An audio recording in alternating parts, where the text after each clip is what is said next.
주의 은혜 변함없는 신실하신 주의 은혜. 다시 한번 시작됐네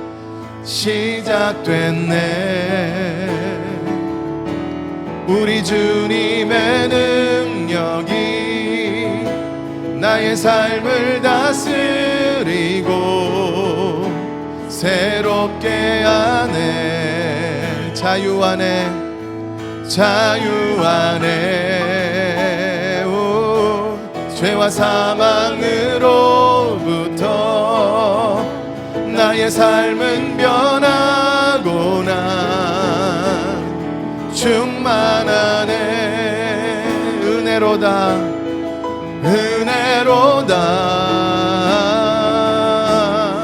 주의 은혜 한량없는 주의 은혜 은혜로다 주의 은혜 변함없는 신실하신 주의 은혜. 다시 한번 은혜로다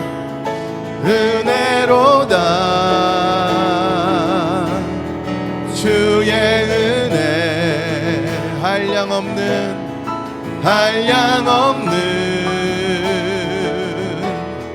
주의 은혜 은혜로다 주의 은혜 변함없는 신실하신 주의 은혜 변함없는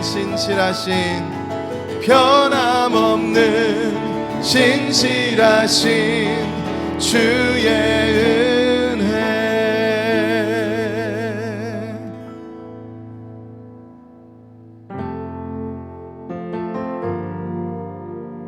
오늘도 우리 예배 가운데 함께 계신 주님, 주 앞에 우리 마음을 열고 함께 노래하며 나아가겠습니다.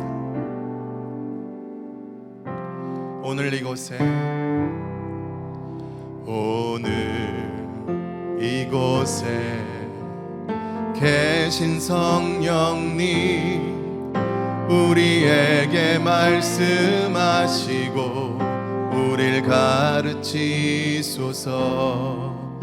닫힌 우리 맘 열어주시고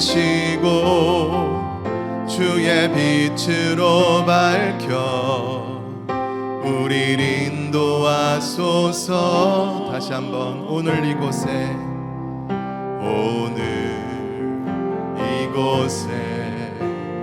계신 성령님 우리에게 말씀하시고 우릴 가르치소서. 닫힌 우리 맘 열어주시고 주의 빛으로 밝혀 우릴 인도하소서. 주님보다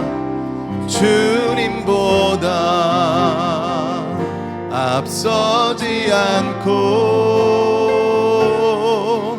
겸손하게 주님의 말씀 기다리니 주님 손에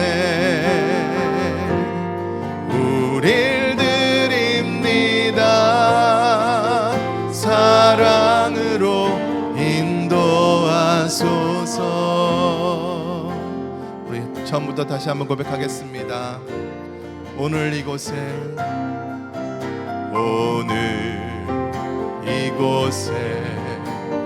계신 성령님 우리에게 말씀하시고 우릴 가르치소서. 닫힌 우리 맘 열어주시고 주의 빛으로 밝혀 아멘 우릴 인도하소서. 인도하소서. 주님보다 앞서지 않고 겸손하게 주님의 말씀 기다리니 주님 손에 우릴 드립니다. 사랑으로 인도하소서. 주님보다 앞서지 않고 겸손하게 주님의 말씀 기다리니 주님 손에 우릴 드립니다. 사랑으로 인도하소서. 사랑으로 인도하소서. 사랑으로 인도하소서. 사랑으로 말씀하소서. 사랑으로 말씀하소서.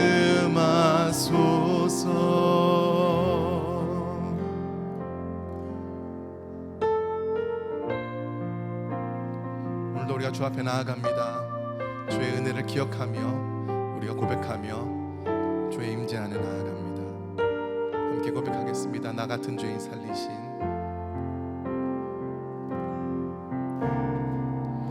나 같은 죄인 살리신 주의 놀라와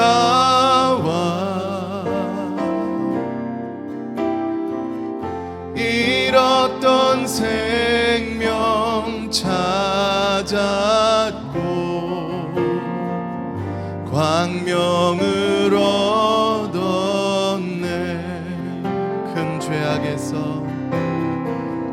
큰 죄악에서 건지시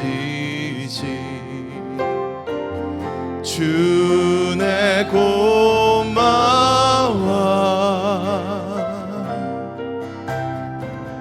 나 처음 믿은 그 시간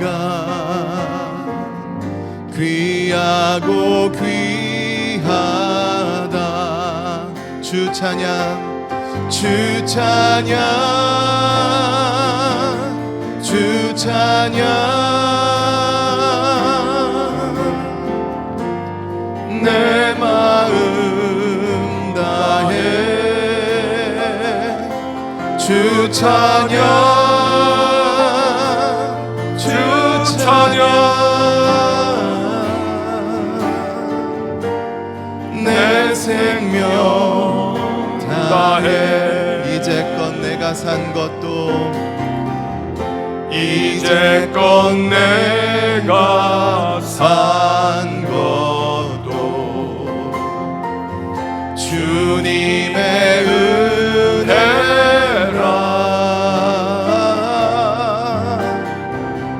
또 나를 장차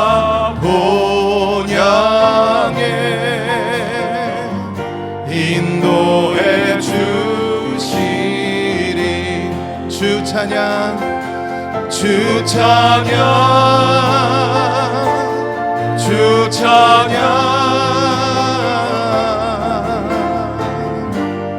내 마음 다해 주 찬양, 주 찬양, 주 찬양. 내 생명 다해 주 찬양, 주 찬양, 주 찬양.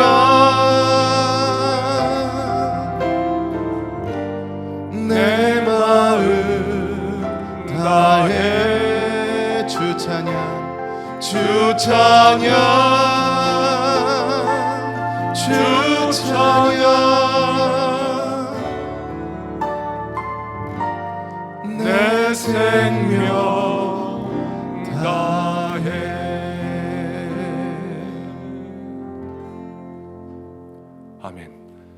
다 같이 일어나셔서 주 예수 그리스도 안에서 택하신 죄인에게 믿음을 주시고 주 예수와 성령 하나님의 간구에 응답하심으로 그 믿음을 보증하시는 하나님 우리 아버지를 영과 진리로 예배하시겠습니다. 하나님 우리 아버지, 우리에게 믿음을 주시고 그 믿음을 주님 앞에 서는 날까지 지킬 수 있도록 주 예수님과 성령 하나님의 간구와 탄식에 응답해 주셔서 감사합니다. 이제 우리가 믿음으로 영이신 하나님을 예배합니다. 주께서 임재하시고 받으시는 예배가 되게 하사 우리가 자녀이며 고아가 아님을 일깨워 주시옵소서. 하나님 한 분에게만 우리의 몸과 마음을 전적으로 내어드리는 예배가 되기를 간구합니다. 주 예수님 이름으로 기도하옵나이다. 아멘.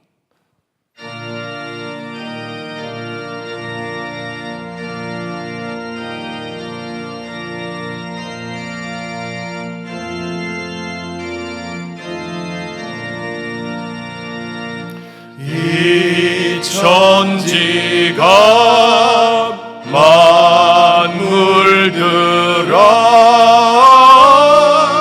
복 주시는 주 여호와 전능성부 성자 성령 찬송하고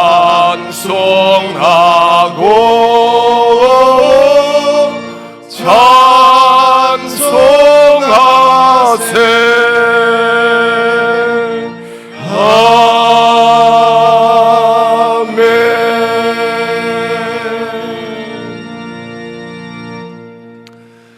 내 백성아 들을지어다. 내가 말하리라.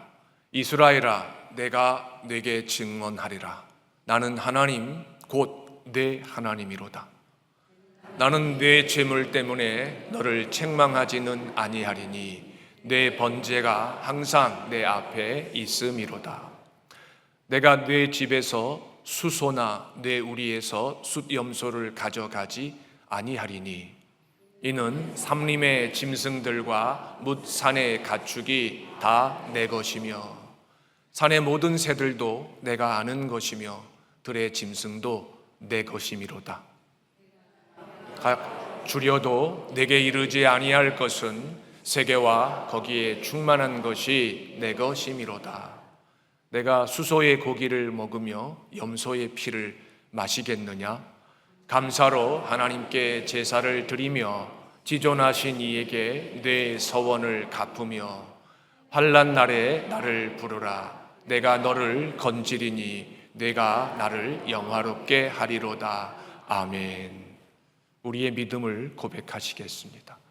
전능하사 천지를 만드신 하나님 아버지를 내가 믿사오며 그 외아들 우리 주 예수 그리스도를 믿사오니 이는 성령으로 잉태하사 동정녀 마리아에게 나시고 본디오 빌라도에게 고난을 받으사 십자가에 못 박혀 죽으시고 장사한 지 사흘 만에 죽은 자 가운데서 다시 살아나시며 하늘에 오르사 전능하신 하나님 우편에 앉아 계시다가 저리로서 산자와 죽은 자를 심판하러 오시리라. 성령을 믿사오며 거룩한 공회와 성도가 서로 교통하는 것과 죄를 사하여 주시는 것과 몸이 다시 사는 것과 영원히 사는 것을 믿사옵나이다. 아멘. 자리에 앉아 주십시오. 357장입니다.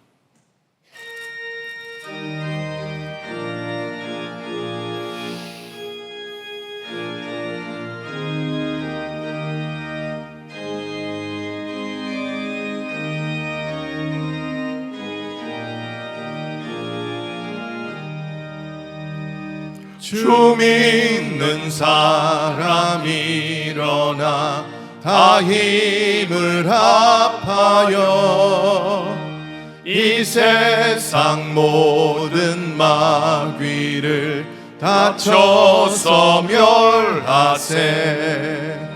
저 앞에 오는 적군을 다 싸워 이겨라.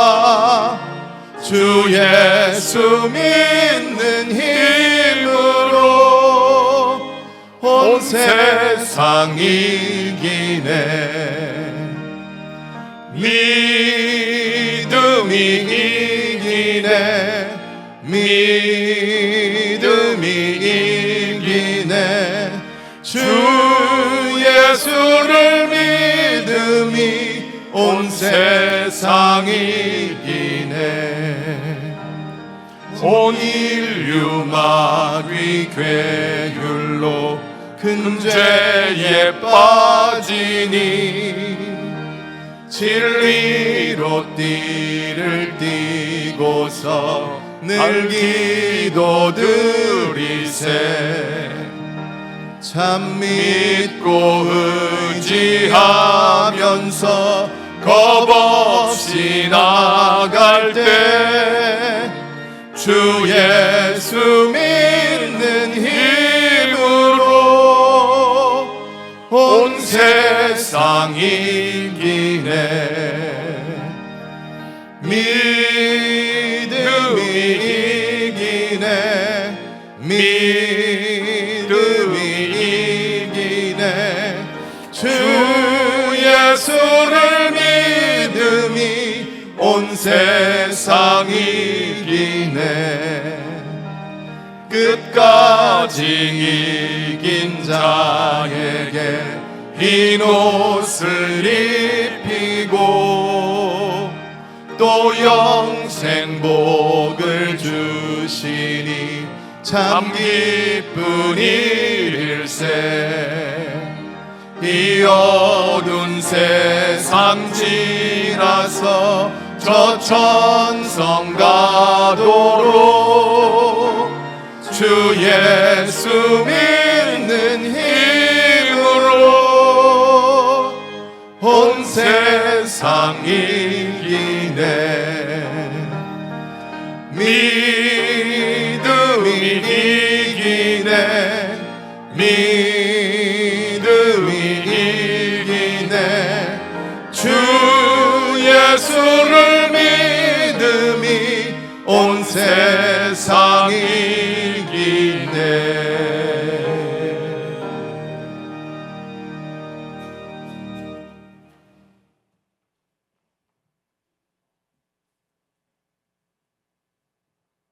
기도드리겠습니다. 전능하신 하나님, 신실하신 하나님, 죄로 인하여 영원히 죽을 수밖에 없는 우리를 사랑하셔서 말씀 대신 예수 그리스도를 이 땅에 보내주셨습니다. 그가 우리를 대신하여 십자가에 죽으시고 부활하셔서 완전한 승리를 이루셨습니다. 하나님의 은혜로 영생을 값없이 우리에게 선물로 주셨으며 이 선물로 인해 우리는 하나님을 향한 예배의 자리에 참여할 수 있게 하심을 감사드립니다. 우리의 마음이 길가에 있어 마귀에게 쉽게 빼앗겼으며 우리의 마음이 바위에 있어 쉽게 시련을 당하였으며 우리의 마음이 가시떨기 있을 때에는 말씀보다 이생의 염려와 재물과 향락에 막혀 온전히 믿음 생활하지 못함을 고백합니다. 우리의 부족함을, 믿음 없음을 용서하여 주시옵소서. 우리의 마음을 주님의 보혈로 정결케 하사 좋은 마음으로 변화시켜 주시옵소서. 좋은 땅에 있다는 것은 착하고 좋은 마음으로 말씀을 듣고 지키어 인내로 결신하는 자니라. 우리가 이 세상을 살아가는데 비록 연약할지라도 주의 말씀의 열매를 맺기 위해서 말씀을 듣고 지키어 끝까지 견딜 수 있도록 인도하여 주시옵소서. 이스라엘 백성이 무너진 성전을 세웠던 것처럼 우리 안에 무너졌던 성전인 예수 그리스도의 교회가 예배의 회복으로 바로 세워지기를 원합니다. 그들은 하나님의 성전을 맡은 직분으로 직분이 있으므로 성전 주위에서 밤을 지내며 아침마다 문을 여는 책임이 그들에게 있었더라. 화평교회 모든 직분자들이 세상으로부터 교회를 지키는 문지기가 되게 하시며 우리가 맡은 직분의 자리에서 교회의 작은 일부터 큰 일까지 서로가 나누어 합심하는 화평교회 되게 하시옵소서. 예수 그리스도의 계보가 인간적으로 볼 때는 완벽하지 않아 보입니다. 그러나 하나님의 구원 계획에는 예수 그리스도를 통해 완벽하였음을 고백합니다.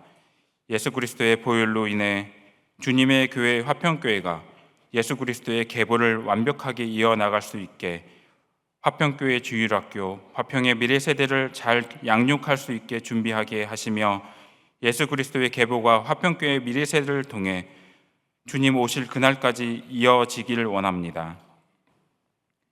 이 시간 몸의 연약함으로 투병하고 있는 화평의 환우를 위해 눈물 흘리며 함께 슬퍼하시는 주님, 깨끗하게 고쳐주시옵소서. 환우들 돌보는 가족들도 위로하여 주시고 보호하여 주시옵소서.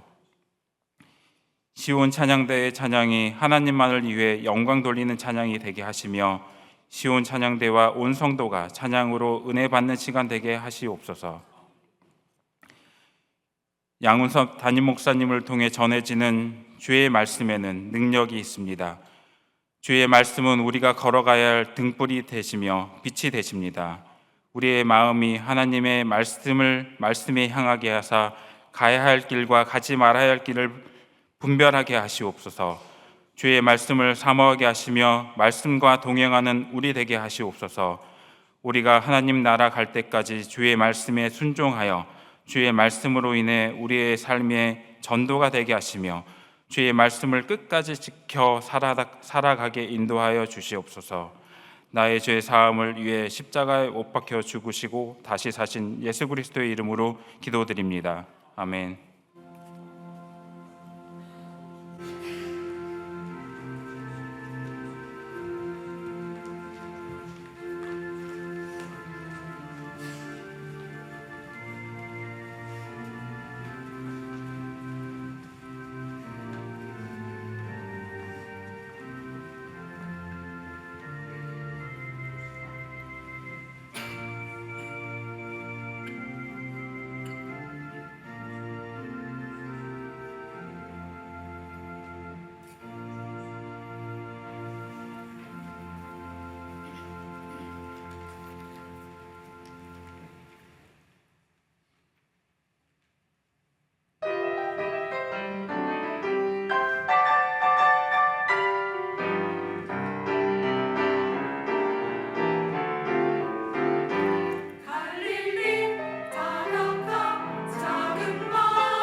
아멘. 시온 찬양대 찬양의 내용이 마음으로 믿어지시는 분, 확신하시는 분은 성령으로 거듭난 분인 줄 믿습니다. 성령으로 거듭나지 않으면 찬양대의 이 고백이 믿어지지 않습니다. 하나님께서 이 자리에 앉게 하신 천하보다 귀한 영혼들이 하나님 행하신 이 일들을 꼭 믿게 되기를 주의 이름으로 축원합니다. 기도합시다. 하나님, 우리에게 생명보다 금보다 귀한 믿음을 주셔서 감사합니다. 그 믿음으로 하나님께서 거두게 하신 수확의 일부를 구별하여 베푸신 은혜, 받은 사랑에 대한 감사를 고백하게 하시니 더욱 감사합니다. 하나님께서 우리에게 은혜로 주신 소유, 눈에 보이는 보이지 않는 소유에 우리의 마음이 빼앗기지 않도록 성령께서 우리의 마음을 늘 주장하시고 지켜주시며 우리가 그것 구하고 찾고 두드리는 자가 되기를 주의 이름으로 간구합니다. 수고했음에도 아직 거두지 못하였지만 하나님 앞에 감사함으로 예배를 드리는 우리 식구들이 있습니다. 사람이 떡으로만 살지 않고 하나님의 입에서 나오는 모든 말씀으로 말미암아 산다는 그 말씀을 믿고 그 말씀에 헌신하여 하나님을 예배하는 주의 종들에게 정하신 때에 그 수고한 대로 열매를 거두는 날이 이제 곧 오게 하여 주시옵소서. 주 예수님 이름으로 축복하고 기도하옵나이다. 아멘.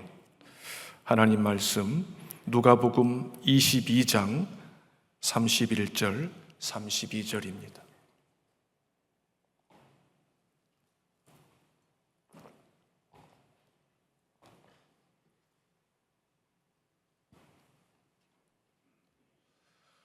함께 받들어서 읽겠습니다. 시몬아, 시몬아, 보라, 사탄이 너희를 밀가부르듯 하려고 요구하였으나 그러나 내가 너를 위하여 네 믿음이 떨어지지 않기를 기도하였노니 너는 돌이킨 후에 내 형제를 굳게 하라. 아멘. 예수님께서 십자가를 지시기 직전에 예수님의 제자 중 한 사람이었던 베드로, 그의 옛 이름은 시몬이었습니다. 시몬에게 그가 곧 겪게 될 큰 위험에 대해서 경고하시고 또 주님께서 친히 제자를 그 위험에서 건져 주시겠다는 약속을 하셨습니다. 주님과 시몬 사이에 있었던 이 사건은 우리가 믿음을 갖게 된 후로 평생 믿음을 배우면서 여러 가지 형태로 경험합니다. 우리 믿음의 조상들이 성경에 근거하여서 하나님의 자녀가 믿음의 여정 속에서 겪는 많은 신비한 일들 중에서 한 가지를 이제 해석을 했습니다. 왜 우리는 하나님의 자녀이고 또 믿음을 가졌음에도 불구하고 믿음에서 잠시 떠나는 것 같은 그런 끔찍한 일들을 경험하고 믿음이 흔들리고 또 분명히 믿음이 사라진 건 아닌데 우리 말과 행동 속에서 우리가 무의식 가운데 하는 반응 속에서 마치 믿음 없는 자처럼 보이는가? 이 질문에 대해서 이제 우리 믿음의 조상들이 성경에 근거해서 이제 그 이유를 이제 설명했습니다. 우리가 이해할 수 없지만 우리가 믿음을 배울 때 겪는 신비한 사건들이 있습니다. 하나님께서 우리와 함께 하시고 우리 믿음이 우리가 만들어낸 믿음이 아니고 하나님께서 은혜, 선물로 주신 것이라고 분명히 선언하시고 또 그 믿음을 하나님께서 책임지시겠다고 약속하시는데 왜 우리는 믿음이 하루에도 여러 번 흔들리고 또 어떤 경우에는 우리가 믿음이 무너진 것 같은 끔찍한 시간을 살아야 되는가? 이 질문입니다.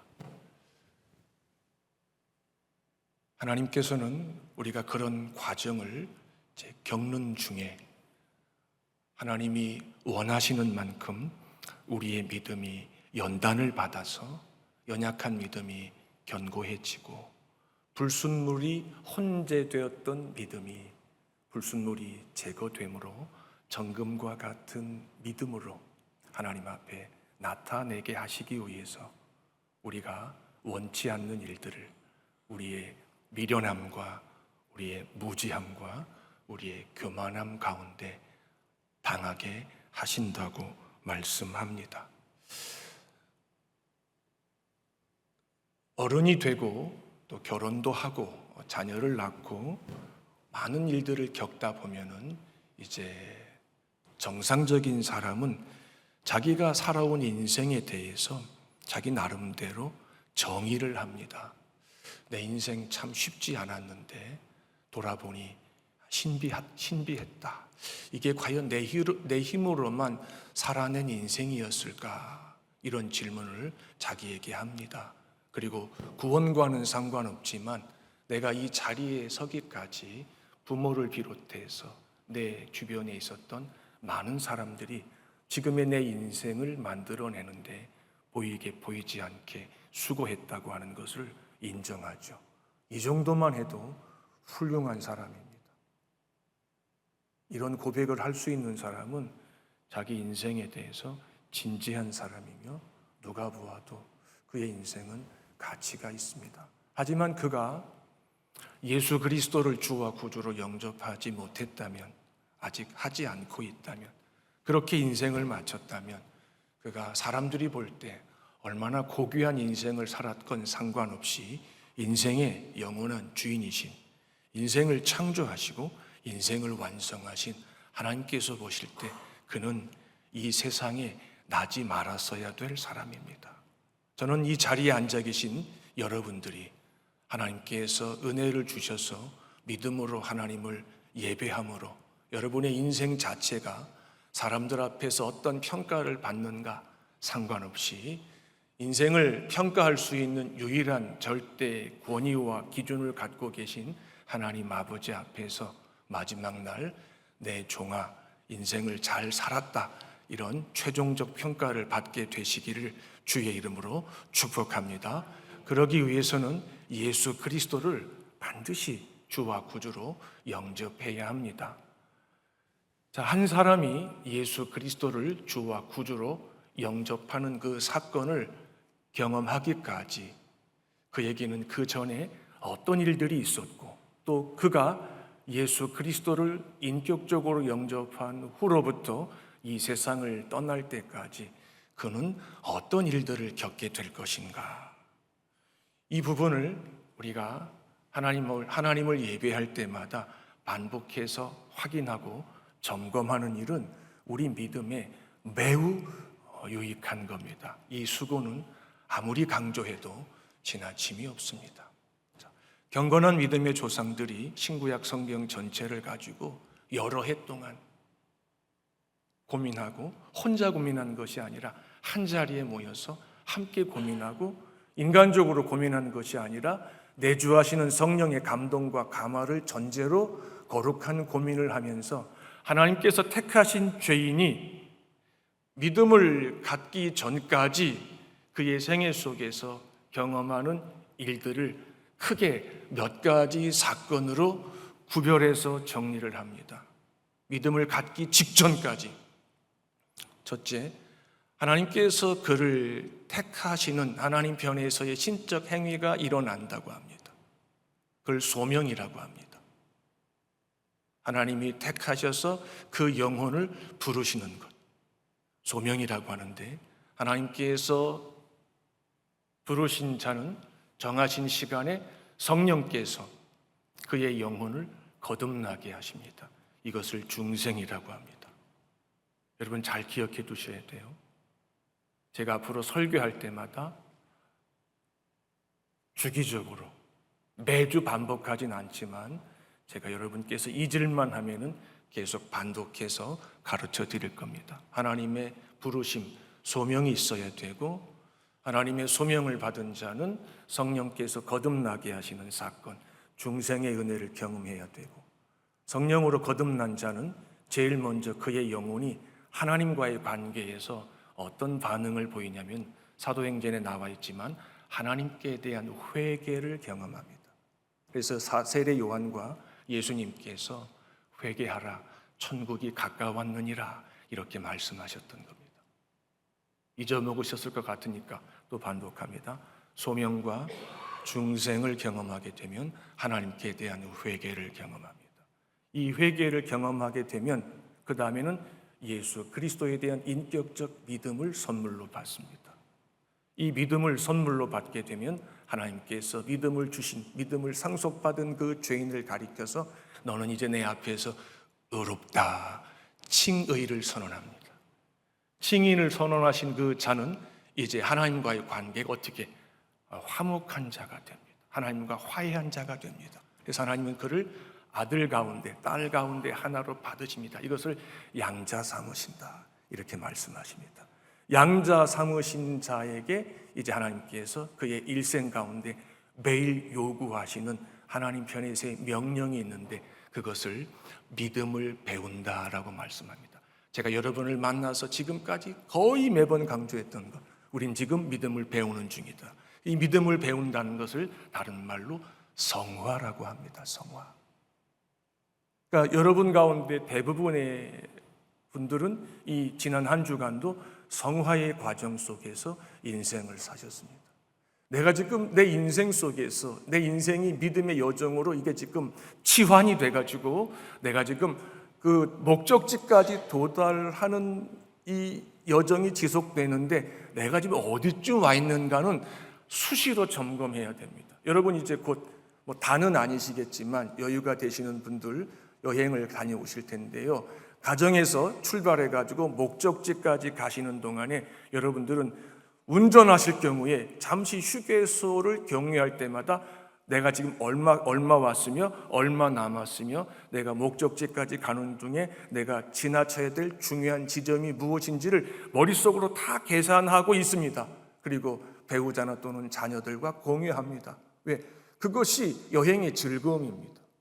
마찬가지로 우리 믿음의 조상들은 믿음을, 구원을 신자의 일생이 근본적으로 새로워지면서 하나님 앞에서 믿음의 여정, 구원의 서정으로 전개된다고 말씀하십니다. 그렇다면 그 목적지에 도착할 때까지 우리가 영원히 기억할 수밖에 없는 획을 긋는 영적 사건이 일어나는 지점은 어디이며 그것은 어느 지점 다음에 오며 그 지점 다음에는 무엇이 있는지를 우리는 알고 가야 될 것 아닙니까?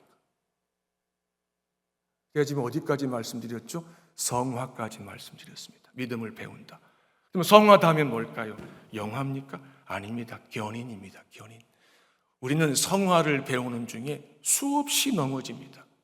왜 제가 이 말씀을 드리냐면 우리가 읽은 이 본문에서 우리가 들어야 되는 성령의 세미한 음성이 소명과 중생과 회개와 믿음과 칭의와 양자됨과 됨을 경험한 신자가, 하나님의 자녀가 성화의 과정 속에서 믿음의 좌절을 겪을 때 그 좌절은 우리 힘으로는 영원히 극복이 불가능한 좌절입니다. 사단이 주님과 베드로 사이에 갑자기 끼어들어가지고 주님에게 무례하게 뭘 요구합니까? 시몬과 그의 동료들을 잠시 제게 주십시오. 마치 욥기에서 사단이 하나님 앞에서 욥을 잠시 제 손에 내어 주십시오라고 요구했던 것과 똑같은 짓을 지금 사단이 하나님이신 주 예수님 앞에서 재현하고 있는 겁니다. 그러면 뭐 욥이나 베드로 같은 경우에만 이 사건이 적용될까요? 아닙니다.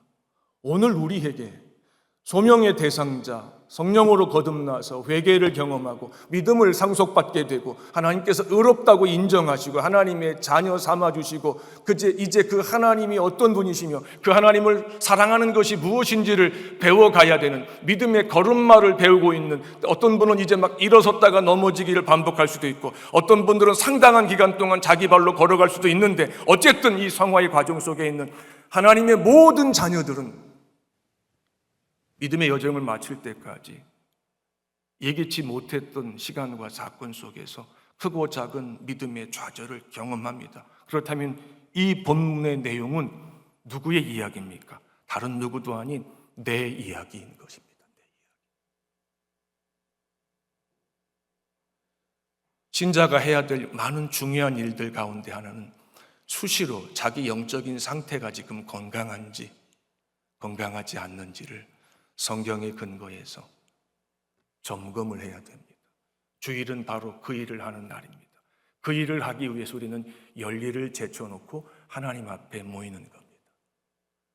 믿음이 좌절될 때 그 배후에는 누가 있다? 사단이 있고, 사단이 시몬 베드로를 유혹해서 어떻게 합니까? 마치 믿음 없는 자와 똑같은 말과 행동을 하게 만들었습니다. 하지만 베드로는 책임이 없습니까? 책임이 있지요. 무슨 책임이 있습니까? 예수님께서 이 말씀을 하시고 이들을 데리고 감람원으로 가셔서 기도하실 때 내가 고민하여 죽게 되었으니 나를 위하여 함께 기도하자. 그리고 동시에 너희가 시험에 들지 않도록 깨어 기도하라. 분명히 말씀하셨어요.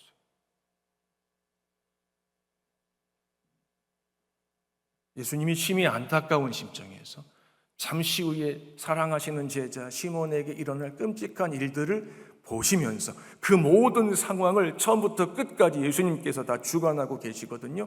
그 과정 속에서 사단은 자기 역할, 조연에 지나지 않은 역할을 하고 있고요. 베드로는 주님과 자신의 관계를 어떻게 새롭게 정립하기 위해서 그의 평생에 죽을 때까지 잊을 수 없는 사건을 경험합니다.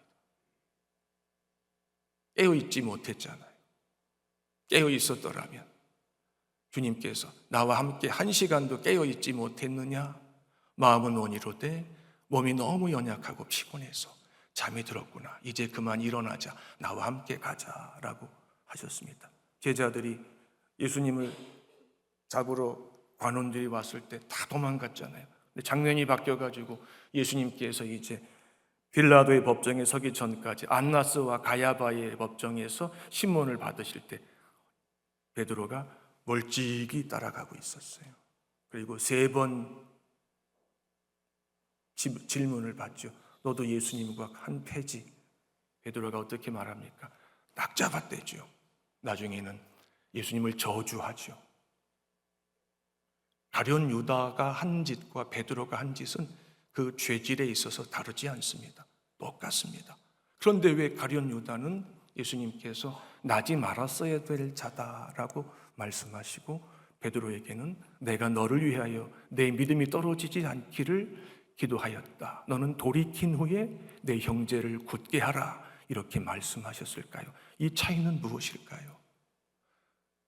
가룟 유다는 하나님께서 택하지 않으셨고 시몬 베드로는 하나님께서 택하셨다는 겁니다.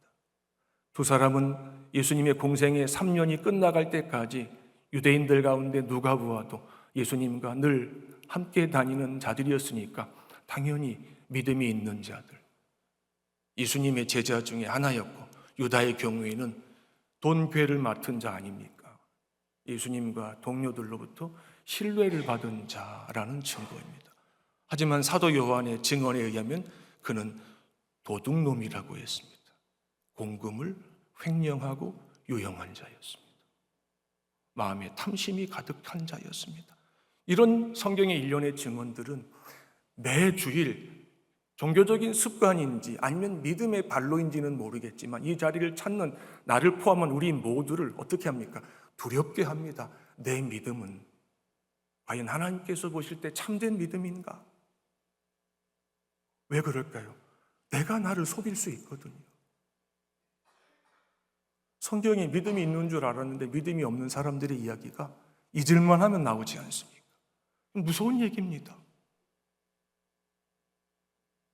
사도 바울이 교회에 편지를 쓰면서 거짓 믿음에 대해서 입이 마르게 강조했습니다. 거짓 믿음의 특징은 뭘까요? 경건의 모양은 있는데 경건의 능력은 부인하는 것이 거짓 믿음입니다. 경건의 모양이 뭘까요? 예배 드립니다. 헌금도 합니다. 할 수 있습니다. 기도도 할 수 있습니다. 여러분, 그런 행위를 꼭 기독교인만 합니까? 아닙니다. 타 종교에 헌신한 사람들도 그들이 정한 시간에 모여가지고 우리가 하는 것과 똑같은 종교적인 행위를 연출합니다. 그런데 중요한 것은 예배당 안에서 그 일에 참여하고 있는 천하보다 귀한 영혼들 중에서 하나님만이 아시는데 적지 않은 수가, 이건 제가 여러분들의 입장을 배려해서 최대한 점잖게 표현한 겁니다. 성경 그대로 옮기면은요, 좁은 문으로 들어가기를 구하여도 들어가지 못하는 자들이 많다고 말씀하셨습니다. 그러면 들어가는 자는 있는데 거의 없다고 말씀하셨습니다. 아주 없는 건 아닌데 거의 없다고 말씀하셨습니다. 중학교 때 우리가 영어를 배울 때 부정관사 어의 용법을 배웁니다. 어가 있고 없고의 차이가 있다고 배웠습니다. 있는데 거의 없는 것은 그냥 리틀이라고 표현했습니다. 맞죠? 네, 제가 하도 오래돼서 기억이 가물가물합니다만 혹시 틀렸다면 나중에 카톡으로 정정해 주세요. 제가 다음 주 예배 때 정정할 테니까. 그렇다면 우리가 이제 하나님을 예배하면서 우리의 믿음이 있다고 하는 것을 이제 전인격적으로 고백하는데 그 믿음이 하나님에게서 난 믿음이냐, 아니면 내 안에 남아있는 부패한 종교성에서 누구나 만들어낼 수 있는 그 믿음이냐, 이것도 중요합니다. 성경에 보니까 이미 구약시대에 이 백성이 입으로는 나를 가까이 하면서 마음은 내게서 멀다고 말씀하셨거든요. 그 말은 신약식으로 옮기면은 경건의 모양은 있는데 입으로 고백하니까 경건의 능력은 부인한다. 왜? 마음이 하나님에게서 머니까. 마음에 성경에서 계시하시는 하나님을 두려워하고 사랑하는 것이 아니고 자기 종교적 탐심이 빚어낸 그 하나님을 사랑하고 두려워하고 있으니 그 하나님은 어떤 하나님입니까? 살아계신 하나님이 아니에요. 그 하나님은 우상에 지나지 않지요. 그런데 가룟 유다에게는 예수님께서 뭐라고 말씀하십니까? 너는 믿음이 없는 자였고 시몬 베드로는 믿음이 있는 자인데 하나님은 믿음을 주신 자에 한해서 그 믿음을 어떻게 하신다? 보증하시고 책임을 지신다라는 이야기를 이제 본문에서 말씀하시는 겁니다. 하지만 우리 편에서 아무것도 하지 않아도 된다고 임의로 해석하는 것을 처음부터 금하십니다. 이걸 바울 사도가 로마서에서 죄가 더한 곳에 은혜가 더욱 넘쳤다라고 하는 복음을 선포하면서 그런 이 복음을 자기 소견에 옳은 대로 수용하고 해석해가지고 궤변으로 둔갑시켜서 은혜를 더하게 할 수 있다면 내가 여전히 죄 가운데 거할 수 있지 않느냐, 이렇게 얼토당토 않는 얘기를 하지 말라고 분명히 금지하셨죠. 택하신 죄인이 하나님의 은혜로 믿음을 상속받게 되고 그 믿음을 평생 배우는 자리에서 거듭 좌절을 겪을 수 있다는 것을 성경은 인정하십니다. 잠언 24장 16절입니다. 함께 읽겠습니다. 대저 의인은 7번 넘어질지라도 다시 일어나려니와 악인은 재앙으로 말미암아 엎드러지느니라. 아멘. 자, 보세요. 의인이 성령으로 거듭나고 하나님과 화목하여 양자가 되고 하나님께서 의롭다고 인정하신 의인이 이 땅에 사는 동안에 7번 넘어진대요. 7이라고 하는 수는 완전수고 넘어질 수밖에 없다는 뜻입니다. 하나님이 아신다는 겁니다. 그런데 넘어질 수밖에 없다는 사실도 중요하지만 그 믿음의 현실보다 더 중요한 것은 그 의인이 어떻게 된다고요? 그 다음에 다시 일어나게 하신다는 약속이에요. 시편 37편 24절입니다. 같이 읽겠습니다. 그는 넘어지나 아주 엎드러지지 아니함은 여호와께서 그의 손으로 붙드심이로다. 네, 보세요. 자, 시편 37편 24절은 잠언 24장 16절의 후속이에요. 그는 넘어지나 그가 다시 일어난 것은 아주 엎드러지지 않았기 때문이다. 권투 선수가 링에서 경기하다가 상대방의 펀치를 맞고 넘어질 수 있는데 그 타격이 치명적이지 않으면은 그 주심이 13기 전까지 일어나가지고 경기를 재개할 수 있는 의사를 밝히면은 다시 경기가 속게 되죠. 그런데 맞았는데 이거는 일어나고 싶어도 일어날 수가 없어. 그리고 그냥 정신을 잃어버렸어. 이러면 못 일어나는 겁니다. 그럼 어떻게 됩니까? 그냥 그걸로 지는 거죠. 마찬가지로 믿음의 여정 속에서 신자가 수없이 넘어진대요. 그런데 일어난대. 왜? 하나님께서 사단의 공격을 받아가지고 치명상을 입고 넘어졌지만은 그것이 신자의 믿음에 어떻게? 신자의 믿음이 사라지게 할 정도로 완전히 파괴가 되어서 회복이 불가능할 정도의 외상과 내상이 되지 않도록 누가 지키신다? 하나님께서. 어떻게? 내주하시는 성령을 통해서 지키시는데, 내주하시는 성령을 통해서 지키신다고 하는 것이 도대체 무슨 뜻이냐라고 질문했을 때 오늘 예수님께서 시몬 베드로에게 말씀하신 것처럼 내가 너의 믿음이 떨어지지 않기를 아버지께 기도하였노라, 이 말씀이라는 거죠. 그걸 시편 37편 24절에서는 여호와께서 그의 손으로 붙드신다. 하나님은 영이신데 어떻게 하나님의 손을 우리가 감각적으로 확인할 수 있겠습니까? 확인을 못하는데 이 그의 손으로 넘어진 그의 자녀를 붙드심으로 아주 엎드러진 자가 되지 못하게 하시고 다시 일어나는 자가 되게 하시는데, 그럼 이게 도대체 하나님과 넘어진 하나님의 자녀 사이에 무슨 일이 있었느냐? 하나님과 하나님 자녀 사이에 누가 계십니까? 영원한 유일한 중보자이신 예수 그리스도가 계심을 믿으십니까? 예수 그리스도께서 하나님 보좌 우편에서 넘어진 의인을 위해서 어떻게 하십니까? 아버지, 일으켜 주시옵소서. 이게 복음입니다. 그럼 우리는 이제 맨날 넘어져도 되겠네. 큰일 날 소리입니다. 안 넘어지기 위해서 우리는 마음을 지키는 수고를 해야 되고, 넘어졌을 때 어디서 넘어졌는지, 왜 넘어졌는지를 갖다가 성령의 깨닫게 하심을 통해 가지고 정확히 파악하고, 고3 아이들 수학능력 시험 볼 때 모의고사 보고 나서 오답 정리하지 않습니까? 내가 무엇을 몰라서 이 문제를 틀렸는가? 똑같은 수고를 우리가 해야 됩니다. 내가 분명히 여기까지는 알았는데 내가 무엇을 놓쳐가지고, 내가 소홀히 여겨가지고 또 넘어졌을까? 성령께서 성경을 통해서 가르쳐 주시죠. 그러면 그것을 보완하는 겁니다. 그게 뭡니까? 그게 회개입니다. 회개. 참된 신자는 믿음의 여정, 구원의 서정 속에서 참된 믿음이 반드시 낳는 참된 회개를 평생 경험합니다. 그래서 참된 믿음은 곧 참된 회개다. 이런 영적인 공식은 영원 불변의 진리입니다.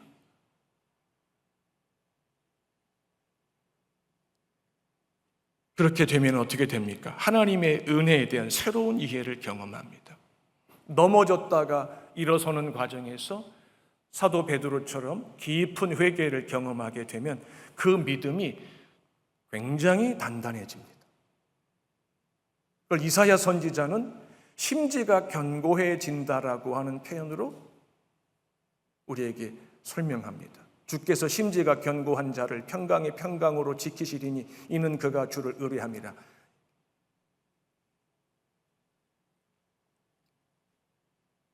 단단한 믿음이, 심지가 견고한 자가 어떤 상황 속에서도 하나님을 의존, 신뢰함에 있어서 일관되고 기복이 적고, 그것은 신자의 수고와 공로는 아닙니다. 그것은 하나님의 전적인 은혜인데, 하나님의 은혜 속에는 어떤 요소가 있냐면은 하나님께서 내 믿음을 보증하신다고 하는 신뢰, 믿음에 근거한 하나님 자녀 편에서의 적극적인, 자발적인 자원하는 복종과 순종이 있는 겁니다. 그것은 신자의 거룩한 의무이면서 동시에 뒤집어서 보면은 그것은 하나님의 신비한 은혜의 절정이라고 할 수 있습니다. 하나님께서 다 하셨는데 우리 편에서의 인격적인 반응을 하나님께서 계속 독려하시고 자극하셔서 우리가 지정이 전인격을 가진, 비록 제한되어 있지만 하나님을 닮았기 때문에 자유의지를 가진 피조물이기 때문에 그 자유의지를 가지고 우리가 어떤 선택과 결정을 하기를 원하십니까? 하나님의 뜻이 내 뜻이 되고, 하나님이 불쾌한 것을 나도 불쾌하게 여기고, 하나님이 기뻐하시는 것을 나도 기뻐하는 것으로 모든 개념의 정의가 하나님 중심으로 완전히 재구성이 되며 모든 기준도 부패한 본성에서 나는 변덕이 죽을 듯하는 내게 있지 않고 영원하신 불변의 하나님의 기준을 내가 이 땅에 사는 동안에 먹든지 마시든지 뭘 하든지 선택과 결정의 유일무이한 기준으로 삼는 그 수고를 자원해서 하고자 하는데, 그것이 바로 성화의 과정 속에서 하나님의 자녀들이 감당해야 되는 가장 중요한 일, 급한 일입니다. 우리가 그 일에 헌신하게 되면 우리의 생업과 우리의 가족과 우리의 직장과 우리의 자녀들, 우리 통제 밖에서 예측 불허의 상황으로 발생하는 모든 일들을 하나님께서 어떻게 하신다? 하나님의 손 안에서 다루셔가지고 하나님께서 우리를 기뻐하시고 우리를 지지하신다고 하는 것을 보여주신다는 이야기. 내가 너를 위하여 기도하였다고 말씀하시지 않고 그 다음에 내가 너의 믿음이 떨어지지 않기를 기도했다고 말씀하시는 부분에 우리가 주목해야 돼. 이 말은 우리에게 적용했을 때 우리가 하나님 앞에 나가서 제일 먼저 우리를 위해서 기도할 것 아닙니까? 그럴 때 제일 먼저 기도해야 되는 게 뭘까요? 내 믿음을 위해서 기도하는 겁니다. 우리가 사랑하는 이들을 위해서 기도하지 않습니까? 배우자, 자녀, 부모, 형제를 위해서, 또 교회 식구들을 위해서, 목사는 성도를 위해서, 성도는 목사를 위해서 기도하지 않겠습니까? 그럴 때 우리가 기도해야 되는 가장 우선순위에 있는 게 뭡니까? 내가 사랑하는 이들의 믿음을 위해서, 그들이 아직 믿음이 없다면 소명을 받고 거듭나고 회개하고 믿음을 갖고 하나님 앞에서 의로운 자가 되고 하나님께 양자가 되는 그 영적인 사건이 그들의 생애 속에서 너무 오랜 시간이 지난 후에 발생하지 않고 할 수만 있으면 하루라도 빨리 그 일들이 일어나기를 기도해 줘야 된다는 거죠. 그 기도는요, 기도하는 우리 자신의 마음을 뜨겁게 합니다. 내가 아는 가족, 친지 아니면 교회 지체가 아팠을 때 그가 아프니까 낫게 해주세요. 이 기도는 조금 하다 보면은 더 이상 뭐 어떻게 하겠습니까? 낫게 해주세요. 살려주세요. 그걸 가지고 1시간 동안 앉아서 울면서 구할 수 있겠습니까? 내 경험에 의하면요, 그게 불가능합니다. 그런데 그의 영혼과 그의 믿음을 위해서 기도하는 것은요, 하나님 앞에서 1시간 동안 흐느껴 우는 것이 얼마든지 가능합니다. 왜 그럴까요? 그것은 내 종교적인 욕망이 하는 기도가 아니고 내주하시는 성령께서 나를 자극하셔가지고 성령과 내가 함께하는 기도이기 때문에 그래요. 성도는 그런 기도를 경험할 때 심령이 새로워지고 내 안에 정한 마음을 창조하시고 내 속에 정직한 영을 새롭게 하셔서 내 입에서 나오는 기도와 간구가 내 육신의 소욕이 아니고 성령의 소욕에서 비롯되는 하나님의 뜻 그 자체라고 하는 것을 기도하는 중에 본인이 확신합니다.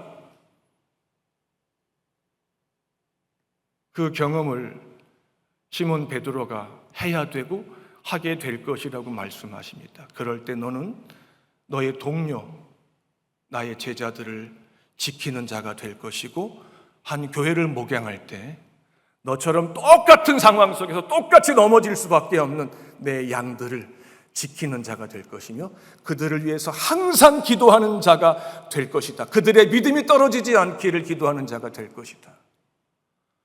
사랑하는 성도 여러분, 여러분은 지난 한 주간 동안 분명히 기도를 하셨을 텐데요. 뭘 기도하셨습니까? 여러분 지난 한 주간 동안 분명히 믿음을 배우시면서 크고 작은 실족을 경험하셨을 텐데요. 그랬을 때 하나님 앞에서 여러분 어떻게 반응하셨습니까?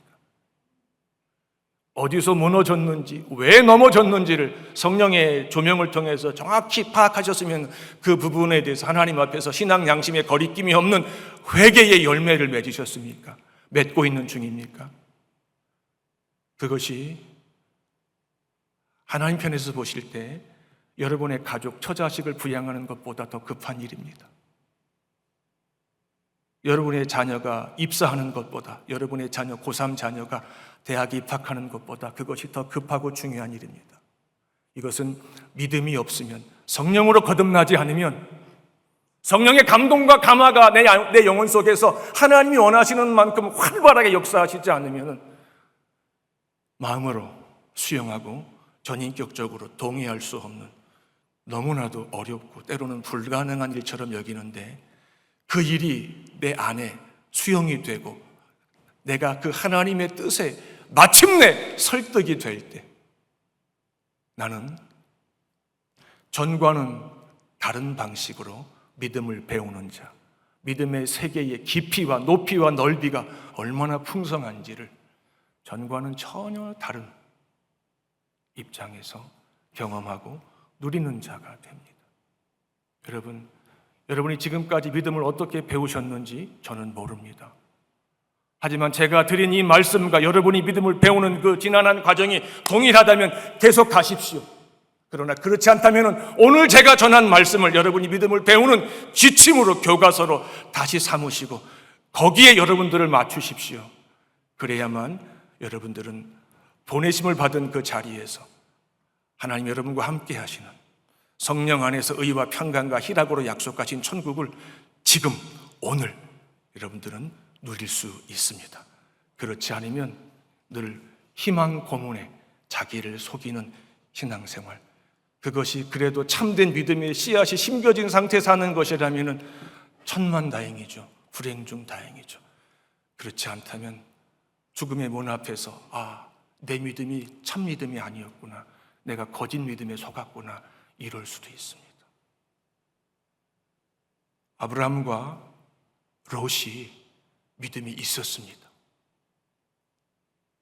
아브라함의 믿음은 성경에서 신자가 믿음을 어떻게 배워야 하는지 질문에 대한 교과서입니다. 하지만 롯의 믿음은 신자가 믿음을 배울 때 롯처럼 배우면 안 된다고 하는 반면 교사의 최초의 사례입니다. 여러분 지금까지 믿음을 배우면서 단 한 번이라도 아브라함의 조카 롯과 같은 은혜를 구합니다, 이런 기도 해보신 적이 있습니까? 없습니다.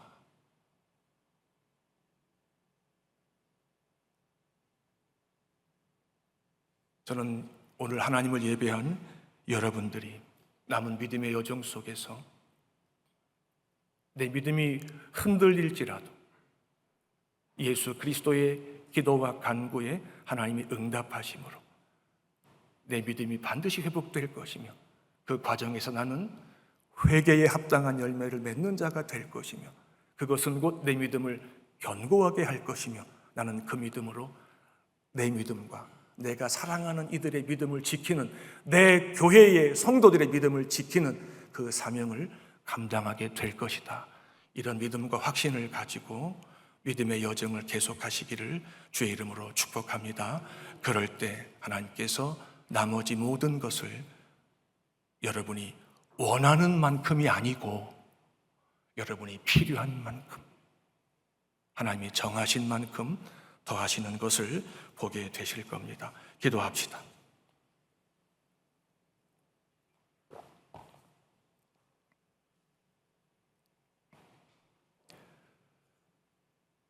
믿음을 배우는 중에 수없이 넘어질 때 주께서 내 믿음이 떨어지지 않기를 항상 간구하신다는 것을 기억하게 하시고 돌이키게 하시고 회개에 합당한 열매를 맺는 것을 그 어떤 일보다 중요하고 급한 일로 여기게 하사 내가 사랑하는 이들의 영혼과 믿음을 지키는, 굳게 하는 그 책임과 사명을 감당케 하옵소서.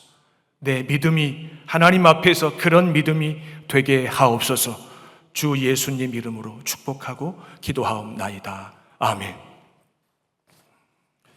교회 소식을 보겠습니다. 자, 우리 옆에 계신 분하고 이렇게 인사합시다. 제 믿음을 위해서 기도해 주십시오.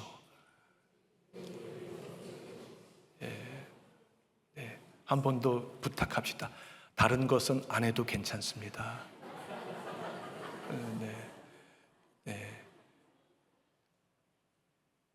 서로 믿음을 지켜주는 사이가 될 때 교회는 견고해집니다.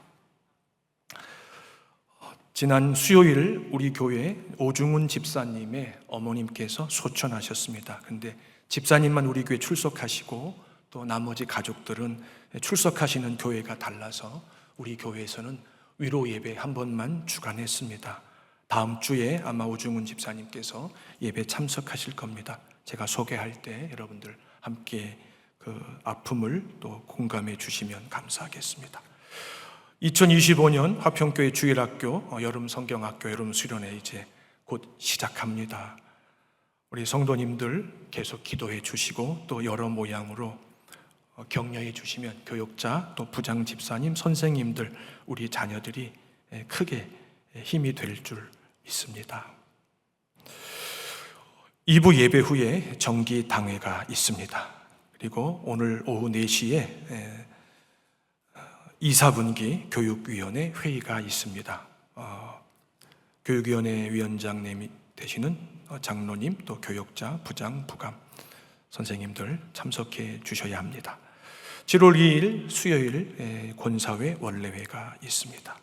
7월 4일에는 우리 바울의 회원들을 위해서 기도하는 금요일 기도회 시간을 갖습니다.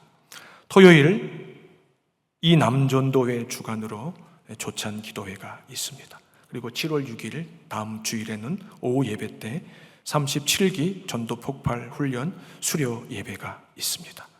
그리고 어저께 교회 계단 미끄럼 방지를 위해서 남전도회 회원 8분이 작업을 하셨습니다. 본관, 별관 전층 그리고 지하 식당 배식대까지 설치를 하셨습니다. 수고하신 남전도의 분들 또 불편을 양해해 주신 우리 성도님들께 감사를 드립니다. 나머지 광고는 주어를 참고해 주시기 바랍니다. 다 같이 일어나셔서 찬송하시겠습니다.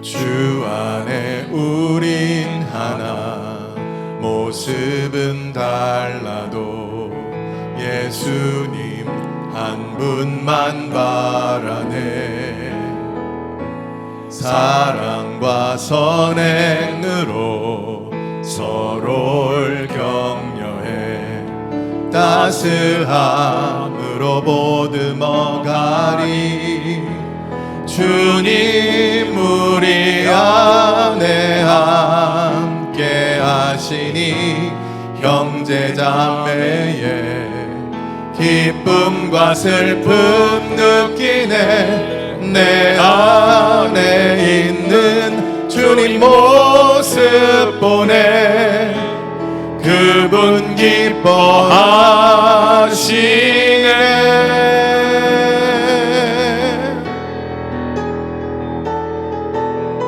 주님 우릴 통해 계획하신 일 부족한 입술로 찬양하게 하신 일 주님 우릴 통해 계획하신 일 너를 통해 하실 일 기대해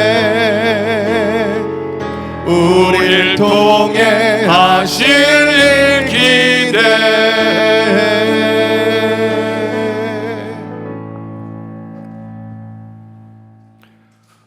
보좌 우편에서 택하신 자녀들을 위해서 항상 간구하시는 주 예수 그리스도의 구속하신 은혜와 주 예수 그리스도의 간구에 응답하셔서 자녀들의 믿음을 영원히 보증하시는 하나님 우리 아버지 거룩하신 사랑과 신자의 영혼 가운데 영원토록 함께 하시며 신자가 넘어질 때마다 일어날 수 있도록 성부 하나님께 간구하시는 성령의 감동과 감화가 하나님 앞에 믿음을 점검받고 한 주간 하나님의 붙들어 주심 가운데 쉽게 넘어지지 않는 한 주가 되기를 주님 앞에 구하고, 흩어지는 화평교에 속한 주의 모든 자녀들 머리 위에 영원토록 함께 계실지어다. 아멘.